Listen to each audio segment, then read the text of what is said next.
Welcome to the MoChill Zone. Tonight we have another great and inspiring show for you.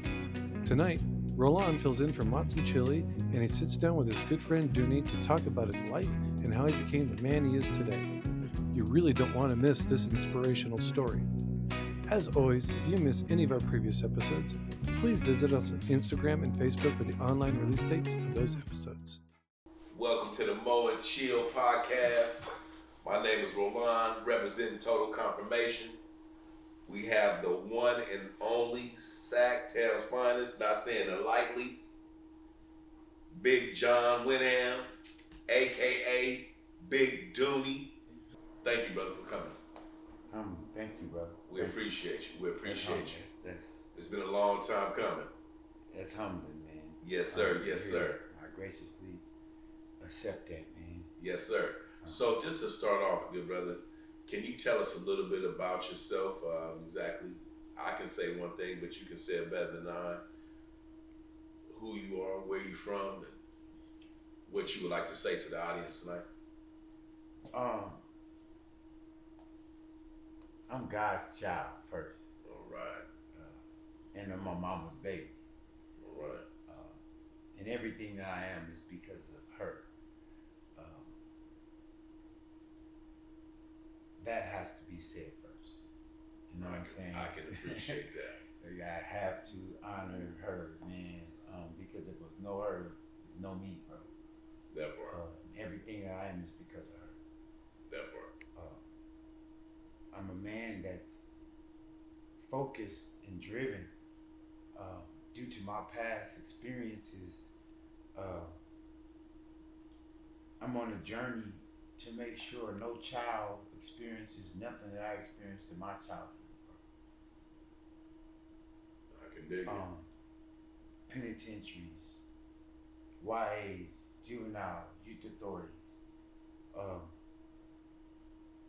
Many times I can say there's things I did, but most often there was things I didn't do to go to those places. So no one can tell me they're not locking our people up for nothing, brother. I lived it, bro. And so, because I went through those experiences, the man I am today is a man on a mission to stop that from happening to the rest of our babies. There's a war on our babies and we're paying no attention to it. And all they're doing is sending them to prison. If they're not sending them to prison, they're murdered. And I refuse to sit idly by and watch it. Biologically, I have no kids. So you know what? There's so many different layers to your story. If you would, can you give us a little bit about, your experience in terms of not only your youth, but also in your youth, eventually going to being incarcerated? I was a very, very active child. I started playing soccer at 7 for the Sacramento Police Athletic League. And from there, oh my God, it's every single sport, every single activity, modeling, acting. I was involved in everything. Football, baseball, wrestling, boxing, you name it. Like back in the day, they said that we were hyperactive. We have ADHD and all those things, right? I say we black and we act. You got that energy. Blessed with. Absolutely. Something they can't put in the bottle. Absolutely. If they could, there'd be no more. That's a whole lot. And growing up, bro, I started getting arrested for like having nunchucks in the field. In the field. Breaking bottles, bro. But once they got me on paper, anything they say is the truth. Okay. We have no say in that. Okay. We just go along for the ride. Okay. There goes the school to prison pipeline. I was that. I haven't did a lot of changing, bro, from who the man I am today, from who I was back in when I was a child, bro. I haven't did a lot of changing. So what I'm getting from you is that with the you saying you picked up different parts and you kind of seen inspirational parts from different men in the community. So with that being said, following that pace and following that particular route, what I get is that you became the man that you didn't see. Would that be a fair assumption? Yes. And I think some people thank their fathers for being in their life. I thank my father for not being in my life, bro. Right?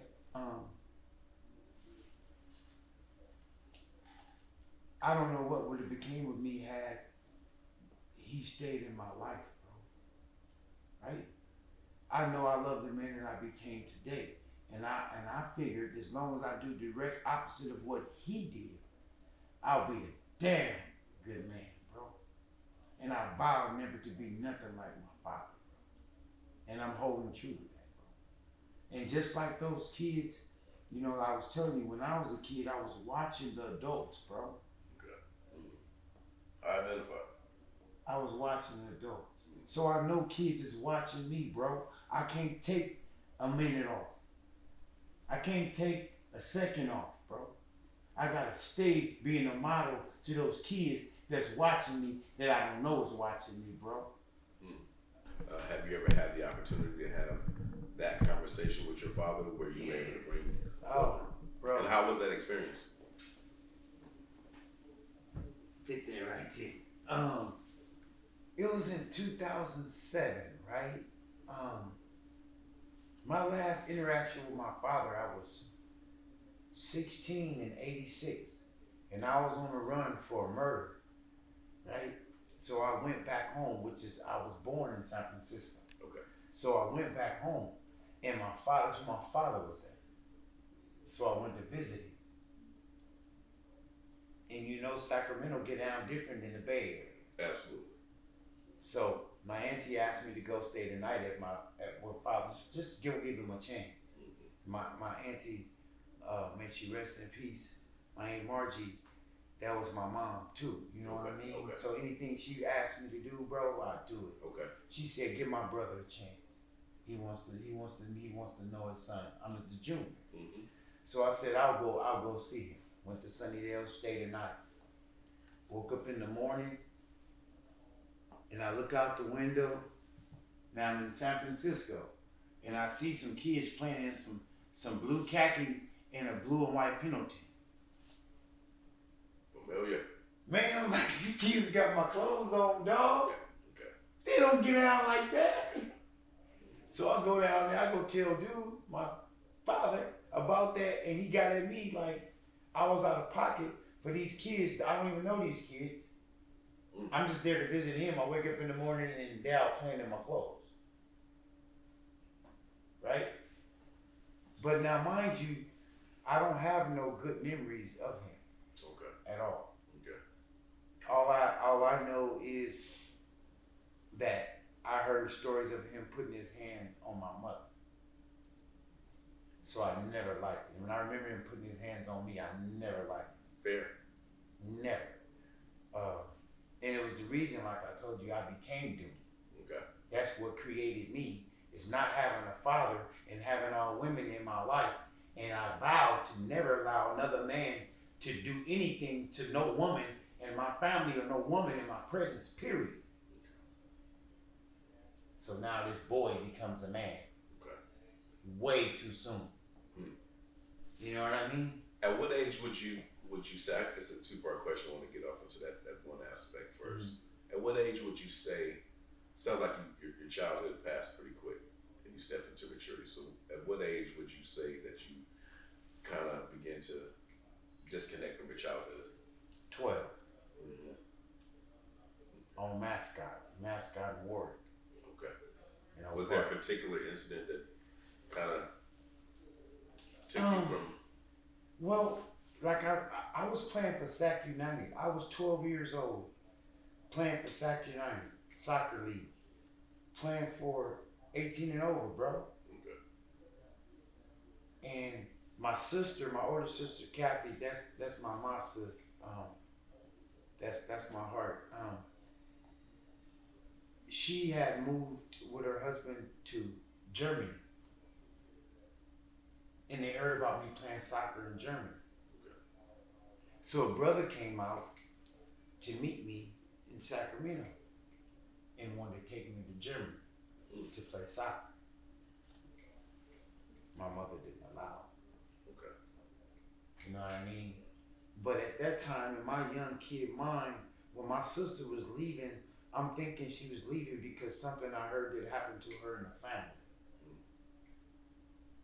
So I'm angry. That's my mom. That's like my big sister. I went to her for everything. You know what I mean? Okay. And then I heard something happen to my other sister, right? And I knew something happened. You know, I mean, just hearing these things, bro, made me become protective, bro. Okay. It made me willing to kill for whoever did anything to the women in my family, bro. Okay. And then it extended once I became older, and then I got friends. Okay. And then it extended past the friends to homies. So now I'm protecting everything that I love, man. And that's what created, you know what I mean? There was reasons I got locked up, and there was reasons I didn't.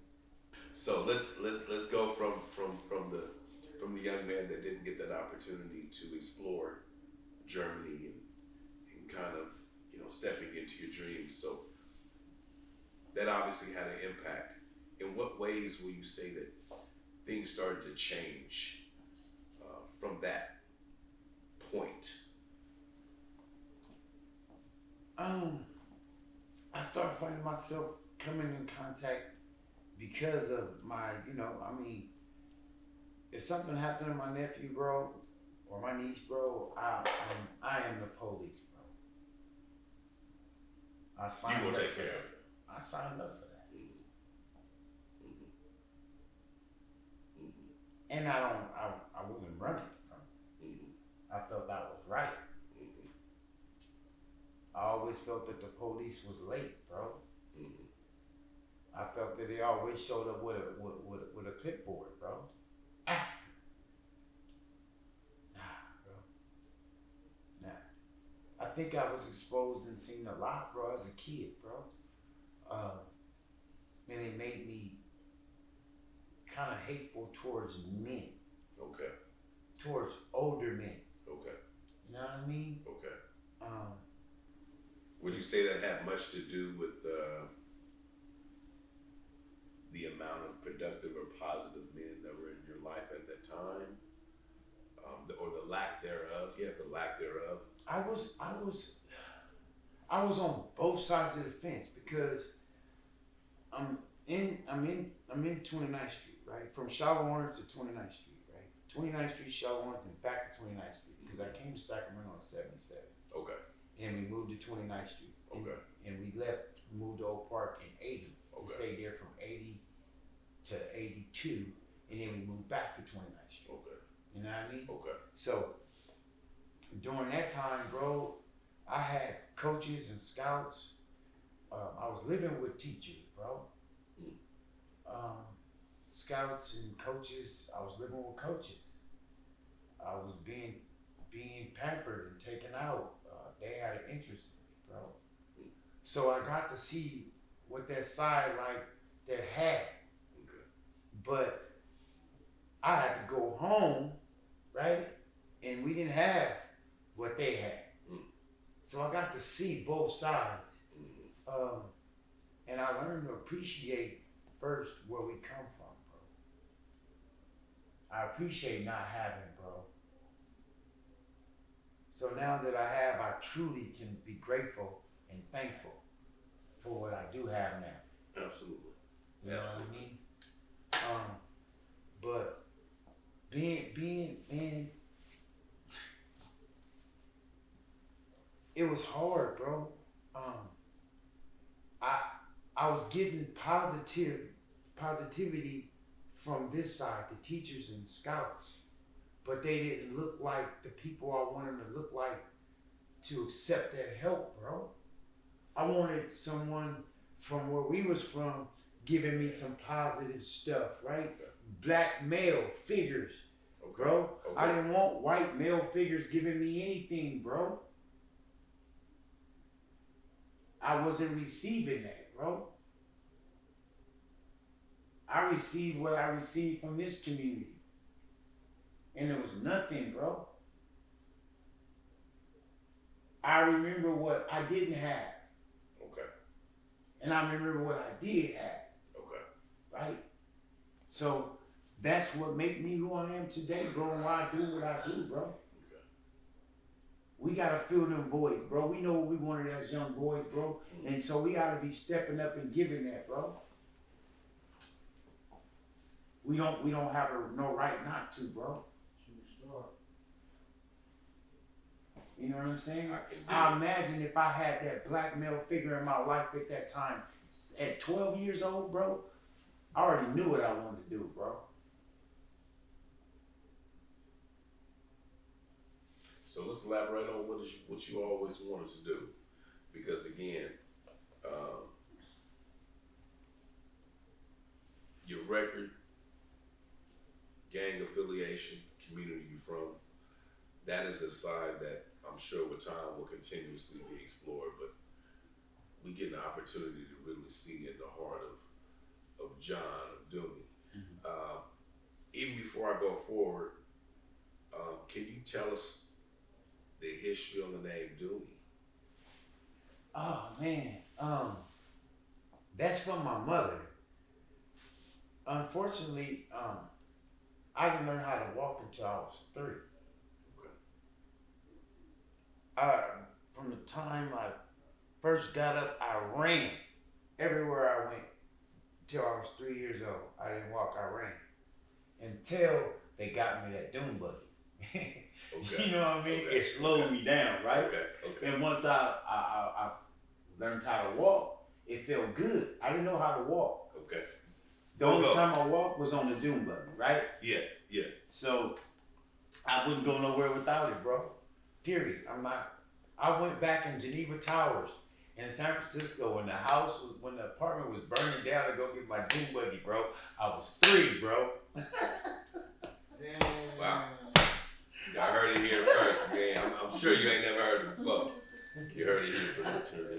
No, yeah, that's how I got that name, man. It just stuck, man. And ever since then, bro, I've been running and I haven't stopped. So when my mother told me that story, bro, I can identify. Absolutely. And I remember it like it was yesterday. You telling me the story, I identify. Yeah. It makes sense to me.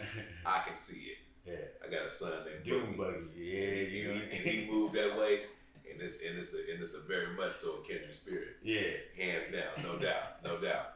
So we got to get into a very large part of your life because it is what it is. I like for you first to not so much as get into any specifics, but when did you begin your introduction into the prison system / juvenile system? I was 12 years old, going to Lincoln Stafford. Okay. So we used to have to wait for the bus to come. Okay. So every morning I take my mop sticks and I take the string and I tap the nail in there, tap the nail in the other one, and I have my little homemade nunchucks. Mm-hmm. And I go in the middle of the field, it's like 200 yards in the middle of the field, bro. I can run, bro. I'm not worried about missing that bus. Mm-hmm. I'm finna do martial arts for Sacramento, bro. That's what we were about, bro. Absolutely. We're about dancing, martial arts, and music, bro. Absolutely. That's what we were, bro. Absolutely. And I still hold true to that. I still got my nunchucks. I still use my nunchucks. That was a You know big what deal. I'm saying? With the Chinese shoes to go with I it. still use my feet, Let's bro. start there. I don't need no shoes now. Absolutely. I learned I don't need none. I kick you with my feet. Absolutely. Now. No, real talk. We had the velvet. If you had the velvet flats, go on up. If you had the velvet flats, Huh? With the crayon bottoms? Come on, man. That was something. What? That was real talk. With the 501s, ready to go. Real talk. Yo, that's real talk. Kung Fu was in. Rest in peace, Big DC. Come on, man. Hey, Come man, rest on, in man. peace, DC. And school, bro. Yes, it School, was a bro. real thing. We had homies that played with their feet, dog. Absolutely. You know what I mean? Absolutely. We had homies that played with their feet, but yeah, man.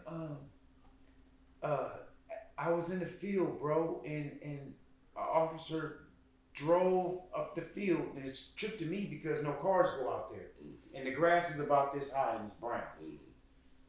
So now I just see a path, and this car coming towards me, and the whole path, he laying the whole thing down. You know what I mean? No one goes out there, bro. I put my sticks out there, I put my cans and my bottles on top of them, and I put them in a circle, and I do what I do, bro.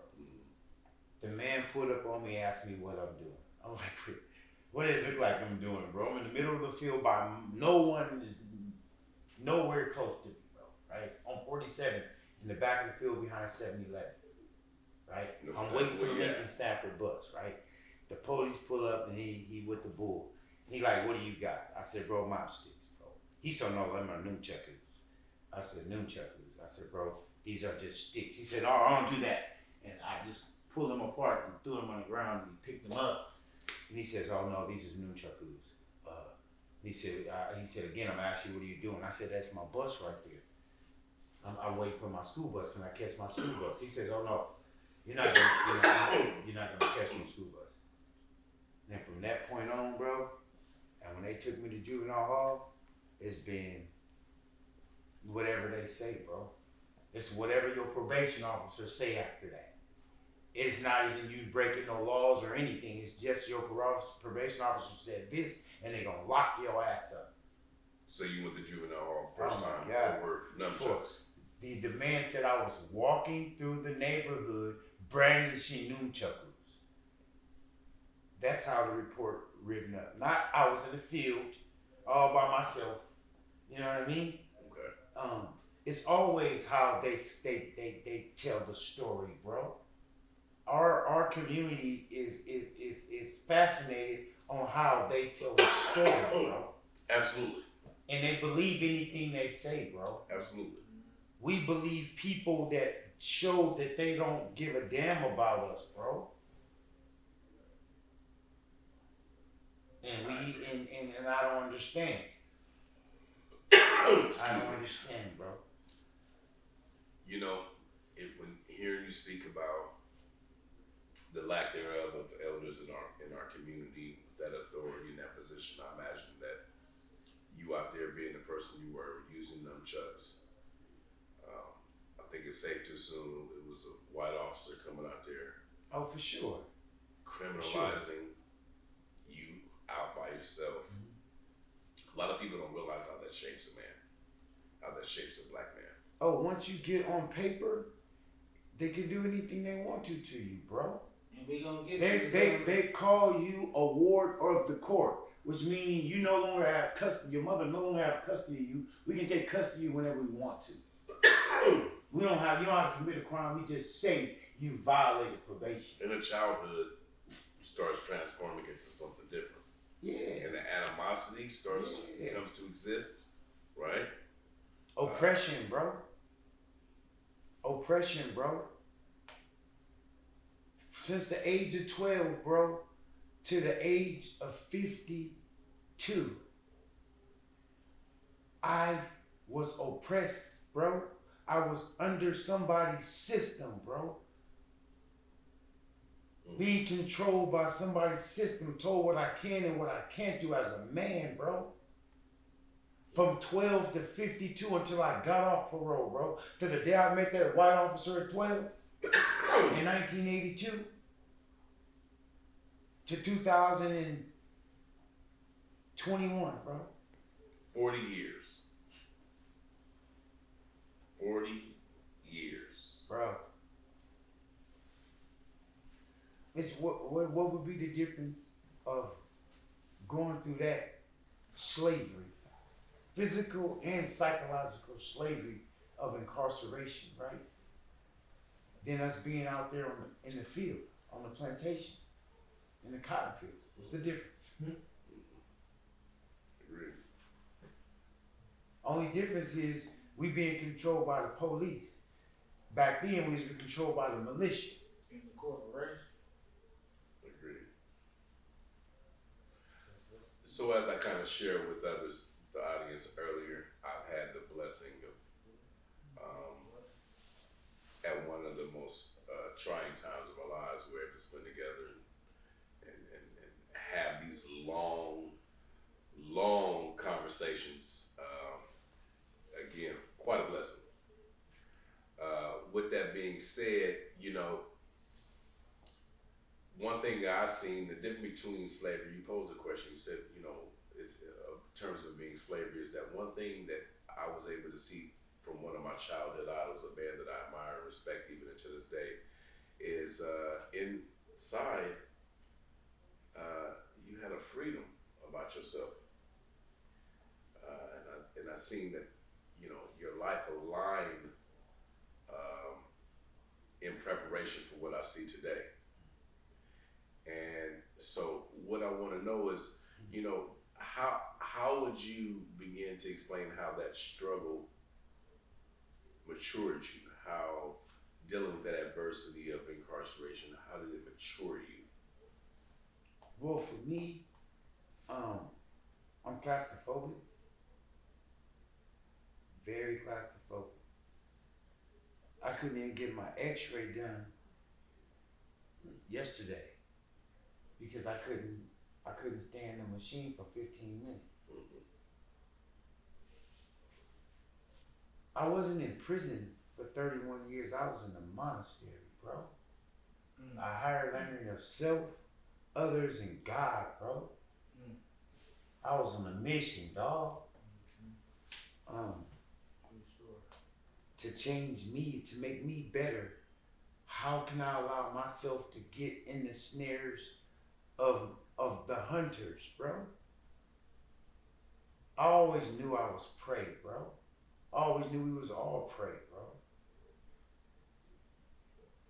How could I allow myself to do that? What do I have to do to make sure it never happen again? Not only to myself, but to anything that I come in contact with, bro, and anybody.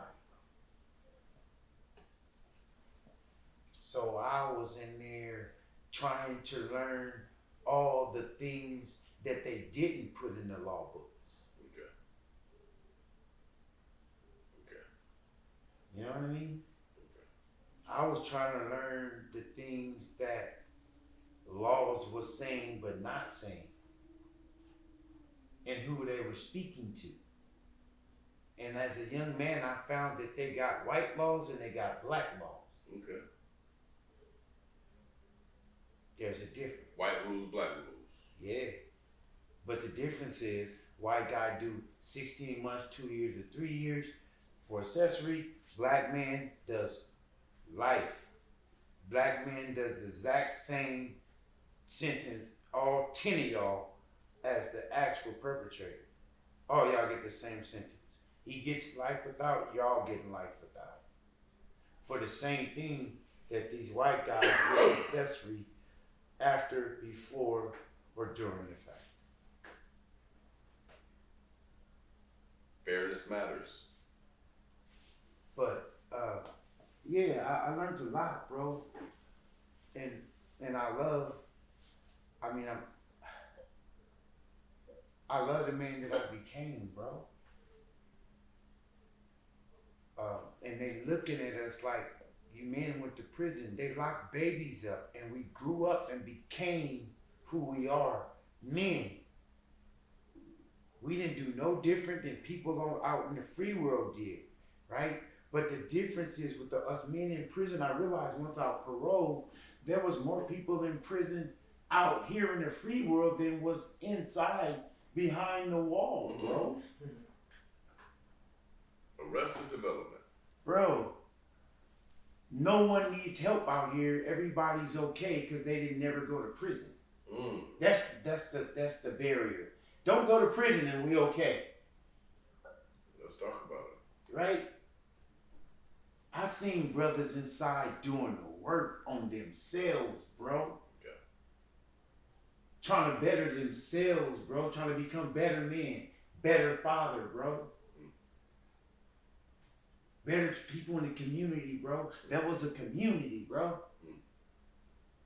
And then I come out to this community, and it's nothing like that, bro. But we can have it, bro. We shouldn't have to go there to get the help that we need, bro, from each other, bro. Because the system don't give us nothing. We help each other, bro. Right? Absolutely. And so if we can do that there, why can't we do that healing here in our community, bro? And I know damn for sure there's some hard people up in there, bro. And I know there's some hard people out here and some youngsters and some old cats that's hard out here. Yeah. But they the ultimate. They didn't stop until they went there. So at some point your heart is gonna end at the grave or there.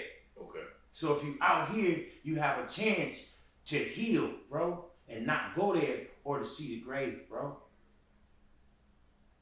Why do we go to prison and learn anger management or stress management or coping skills, bro, to deal with them emotions, bro, that's causing us to do the things we do in our community, bro? We have to go to the monastery. But I know one thing, bro, God don't make mistakes, bro. God don't make mistakes. I ain't touching their person who did 31 years, bro. I ain't mad about nothing, bro. 31 years. I ain't mad about nothing. I love who I became. I wasn't there for no reason, bro. I wasn't there for no reason. And I think about all the brothers that graced my path, bro. And I was able to walk that track with them, bro. Everything that I wasn't receiving in my community, I was able to give to that community, bro. Didn't matter where you give it at, so that you get it, bro. Right? That small cosmic part of community, bro, called prison, right? It's family in there, bro. It's love in there, bro. It's humans in there, bro. It's innocent brothers in there. It's grown ass men in there that's being punished for something they did when they was a child, bro. Right? It's the same thing out here. You got cats upset about some stuff that happened when you were kids, bro. And now you're grown ass men and you still on that? At what time do you say, man, I'm grown? I'm past that. Do you punish your child forever? Stay tuned for more with Dunie after this.